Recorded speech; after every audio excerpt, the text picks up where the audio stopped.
my name is Grace Winura, and welcome to the channel Horse Pro, where I endeavor to support the budding professional and encourage and empower the amateur horse enthusiast. If you find any value to the video today or any of the other videos that are on my channel, please hit subscribe and the like button and the notification bell to be alerted to any other new videos. Now today I am going to cover a topic that I feel very, very strongly about. In fact, so strongly that I have written it down, and I actually have my reading glasses on to make sure I do not miss any points because my writing is a bit small. So today, losing is winning. Yep, losing in horses is often the catalyst for winning in horses. And I think this is true of sport in general. And I just want to go over that because sport, competition, sport, which means both winning and losing in terms of on the day ribbons or trophies or placings, is really positive if done correctly. And what do I mean by this? I see regularly now sports that encourage or do not encourage competition. Sports where everyone is meant to feel like a winner at the end of the individual day because there are no tallies taken, there's no winner, there's no loser. I do not think this is very positive for humans in general. I think that rather than make students or kids or people feel good, I think eventually it leads to an ultimate lack of self-esteem. I think it does not encourage humans how to aspire. I do not think it encourages children how to become connected to something, a passion they want to do. I do not think it teaches them endurance. I do not think it teaches them to persevere past difficulties. I do not think it teaches them to deal with situations, realistic situations, because in life, every day there are situations where we're winning or losing. And the way to learn to be a gracious winner is to be a very good loser as well. And so I think if done right, competition, competitiveness is great. If done wrong, which is where I think we've gone to the state of no one is a winner, we'll all feel good. But the problem is that it hasn't solved the problem. That's a band-aid, but it's actually creating, I think, worse issues, especially from my position as a coach and the kids I see coming to me. So I just think that we need to really think about that. And riding is a sport where you often feel like you lose more than you win. But actually, that's what makes it a great sport. And all of this is just my opinion, but it comes from years of teaching and coaching and dealing with parents, clients, horses, riders. It comes from doing clinics. It comes from talking to other professionals and peers in all walks of the horse industry. So I just want to really focus today on my opinion and things that I have seen or observed and why losing is ultimately winning. So winning is great. Winning is awesome. But winning at all costs is not. And winning when we make it about an individual day, a trophy, a placing, and the winning is only about that moment, that's not winning, folks. Okay? So simply wanting that particular one thing and not looking at all the individual small wins and not looking at all the time and effort it took for that day, that win, that result, that's not winning. Okay? And coaches and parents who focus on the individual win and put pressure for that individual win rather than focusing on the journey are not really the doing children, riders, spouses any favors. Focusing on an individual win, this creates pressure and anxiety in the student. And that often gets transferred to the horse too. And it makes for a negative day for everyone. And what do I mean by that? I just mean goal setting is important. Goal setting is important. And in fact, every year I would sit down with my students and we would goal set and we would say, okay, so this year, this is our goal. Now, for some people who are at a level where they would want to make a top 10 finish, or they would want to attend certain shows and show against a certain level of other competitors, well, that was their goal. And so day-to-day training, we focused on trying to achieve that goal. So goal setting is excellent. Goal setting is something that really we should encourage day to day in all our areas of life, whether it's even just to be a better human being every day or nice to people.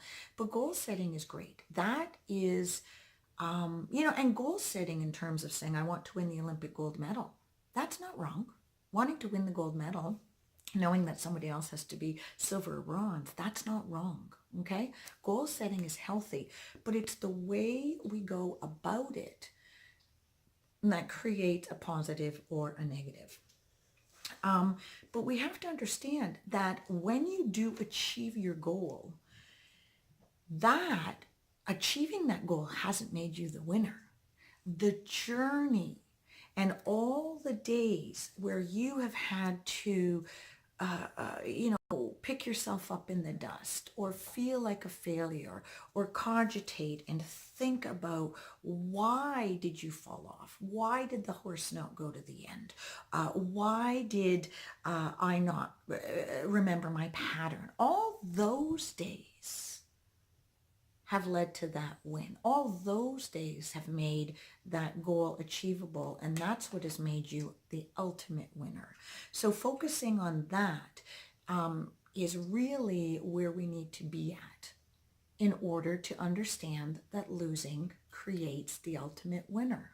Losing creates the ultimate winner. In my experience, when students have won a class, they don't remember what they did in that class to win that class. They're euphoric, and they should be. Wow, they won a class. That's amazing. But the days that they don't win, those same students reflect over and over again on why they didn't win, why they didn't achieve, why they missed a lead change. Why? And that reflection is the thing that leads to that ultimate win. So again, sometimes adversity, when properly handled, is actually our best friend in riding. And that leads to wins. Now, all of this is true if the student, the parent, are educated in the correct manner. So I have a few things that I really believe in, and I'm going to share them with you now. And again, they're only my opinion. You can choose to listen. You can choose to say, oh, you know what, she's full of crap, whatever. But I have to tell you, I really believe in it, and I think it comes from many, many years of learning, observation, winning, losing, the whole gamut. Students should never, ever be encouraged to beat another person solely and make that their goal. They should never be encouraged to make it about beating another rider and horse combination. Why? This doesn't set an example of good competition because it takes the focus and puts it on the win, and it makes the win rising above another person, another team, but it only focuses the win on simply becoming victorious over someone else. It doesn't make focus, or it doesn't put focus on becoming victorious because your own skill sets, your self-esteem, your mastery have created you into a winner.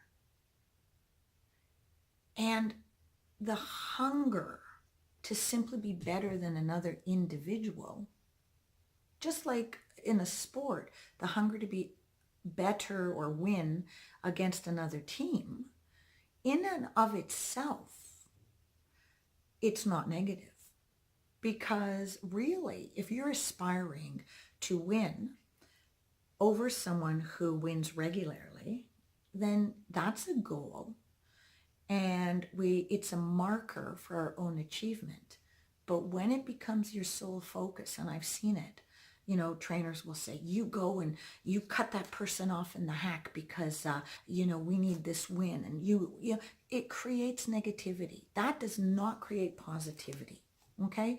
Focusing the win on simply beating another and not focusing the win on your own improved skill set, which might lead you to beat that person that you really idolize or you feel you want to. It creates it into a positive rather than a negative. And that really is what sports should be about. And so I really encourage people that self-victory is what riding should be. And that could be winning the gold medal. That could be winning a placing. That could be a top 10 finish. That could simply be going to a horse show. That could simply be participating in a clinic. Again, self-victory is what we want. Setting markers and goals is secondary to the mastery and the self-esteem that comes from the mastery of skill sets. Number 2, and this one is huge. Horses should never be blamed by students, parents, trainers for a loss. Ever.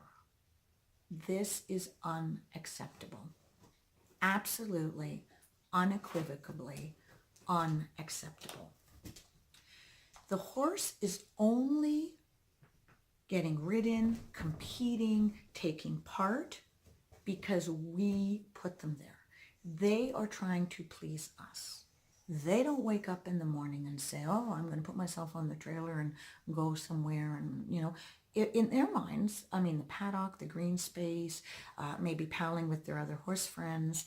These are things that, a horse with their nature and constitution, these are the things that they would naturally be doing.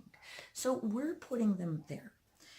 So although many people believe riding is an individual sport, they're wrong. It's a team sport. It is a team sport. If you are handling a horse, if you are leading a horse, if you are riding a horse, if you're competing with a horse, you are part of a team. Now, you need to be like the quarterback, and you need to understand that you have to be, let's say, or you're the captain of the team. You have to look at the broad spectrum. You have to take into account what your teammates, especially one that doesn't understand your language, how are you going to communicate with them? That's up to you. That's on you. Horses have small brains. Humans have huge brains. It is unacceptable to blame the horse. It's up to us, to understand their nature. They can be skittish horses. They can be anxious when in competition or when they're young. They can lose their concentration. Sometimes when they're ailing or not feeling well and they can't communicate to us in any other way, they behave negatively.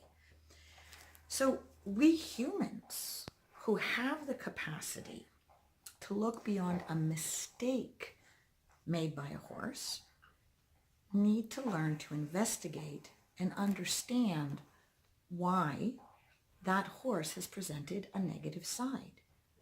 In my history of coaching and training, horses always try to please us. If not, or if we sense that there's negativity, there's a reason for that. There's an absolute reason for that.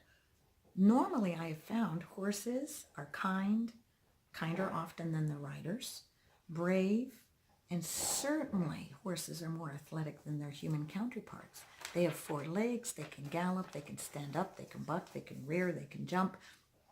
And often the riders atop them can't do that. So again, if riders blame their horses, then they are short-sighted. They become limited humans in their capacity to understand a teammate, a coworker, a spouse, a child. Do you see how this goes? So again, placing blame on an animal with a smaller brain than yours that is only trying to please you is a reflection of your incapability to improve yourself by understanding the role you play in why that horse's behavior is in that way. It is not being a problem solver. You are giving up. You are not problem solving. You have no endurance to succeed. So again, don't blame the horse. Ever. Riders need to be encouraged to be inquisitive as to why the horse would be negative. And sometimes you cannot solve the problem in one day. But that's life, folks. All problems can't be solved in one day. We need to learn, and horses teach us this through the fact that we have to try to get the best out of the horse in situations where they might be anxious, we might be nervous, they might be failing, we might not be feeling our best, we might be ailing. And so, you know, it's up to us to become the problem solver. And that's one of the greatest gifts and one of the greatest things we learn from riding. That makes us an ultimate winner in life. All right? So this leads me to a little bit of my other pet peeve. And again, my opinion, guys, my opinion. Trainers, riders, coaches, when asked how a day at a competition went, and their only response is to give you a litany of placings, whether it's placings of all their students, or a rider gives you only their placings, or, you know, simply put, the coaches only tell you about the riders' placings and the horses' placings and omit other riders in the stable. They're just doing it out of ego. It's ego. All right? It's ego, and real trainers, real competitors, real coaches, real winners understand that given certain circumstances, any person on any given day in a competition or at home could be the winner of that day. Right? You cannot say, you cannot predict. That's why riding is so exciting and intoxicating, why sport is so intoxicating. So ultimately, focusing on just giving a litany of wins and losses isn't really what the person asks. That's just about ego. But the student who masters all their lead changes in the ring, or the young horse who finally canters by the in-gate without losing focus, this is the win. So when people actually tell you, oh my God, yeah, you know what, I placed in that class, actually I won it, but I was just so pleased the horse actually did all the jumps, you know, and there was this spooky jump, and my God, it was great. So that's different. They're telling you they won, but they're really focusing on why, or why they felt they won. But really, in my experience, great riders, great trainers, great coaches will say, oh my gosh, you know, that rider, she got all her lead changes today. And they're going to delight in the fact that someone who has been struggling with something has mastered it. And that really creates the win. And that's not ego-driven. But trainers, coaches, and riders who focus on the small details, the little details, to create a winner, which lead to the larger wins. They're the keepers. They really are. Ego-driven ones are not. You're not going to get that far. Ultimately, are they enhancing? Are they making you a better person through the sport? You really have to question that. But people who look at the small details, who applaud you along the way for everything that you earned, are great trainers. They're the ones that will not miss the details in training horses, because they are fixated on being a winner every step of the way and understanding that the journey is what creates the ultimate win. They are not ego-driven. Ego-driven riders and trainers and coaches come from a place of low self-esteem and a place of lack. They are trying to fill a hole within themselves. These people, strangely enough, are also the ones who usually blame the horse. I'm just saying. Riding, in general, is difficult because of the physical requirements for both the horse and rider. Riding is difficult because a rider, coach, trainer is trying to educate and communicate with an animal that cannot learn our language. They cannot come to our level. We have to really try to understand their nature and how to communicate with them. And if you're a trainer and a coach, you're also trying to get your student to understand how to do that. This is really difficult. This is hard. And also, riding is hard because the passions that are involved to want to do well, to want to succeed. Every day it is so difficult to deal with this and to try to overcome feelings of sadness when it doesn't go well, or negativity when we feel we haven't risen to the challenge. So a good situation is one where you are encouraged to use those days as stepping stones to be winners and stepping stones to learn to be a gracious winner, because you have learned through many losses how to be a winner. And ultimately, that makes us better humans, and across the board, it makes us handle things in life in a much better way. But again, this only works if we are encouraged and encouraging